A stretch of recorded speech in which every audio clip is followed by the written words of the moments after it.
দাও গুড়িয়ে দাও সরদারের কালো হাত, সরদারের কালো হাত ভেঙে দাও গুড়িয়ে দাও, ভেঙে দাও গুড়িয়ে দাও সরদারের কালো হাত। রাজবাড়ীর পাংশা সরকারি কলেজে শিক্ষক ও শিক্ষার্থীদের উপর স্থানীয় এলাহি হোসেন জোয়ারদারের অশ্লীল অঙ্গভঙ্গি, ভয়ভীতি প্রদর্শন ও হামলার প্রতিবাদে মানববন্ধন ও প্রতিবাদ সমাবেশ অনুষ্ঠিত হয়েছে। বৃহস্পতিবার দুপুর 12:30টায় কলেজের সাধারণ শিক্ষার্থীদের উদ্যোগে কলেজ ক্যাম্পাসে কর্মসূচি পালিত হয়। মানববন্ধনে বক্তব্য রাখেন কলেজ শিক্ষক পরিষদের সাধারণ সম্পাদক AKM মনোয়ারুল ইসলাম, ভুক্তভোগী শিক্ষক মোহাম্মদ হাফিজুল ইসলাম এবং কয়েকজন শিক্ষার্থী।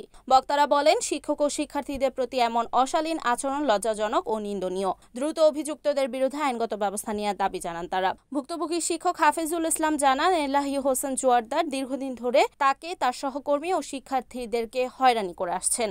পূর্বে হামলার ঘটনা সাজা হলেও জামিনে বের হয়ে আবারও একই ধরনের আচরণ শুরু করেছেন বলে অভিযোগ করেন তিনি।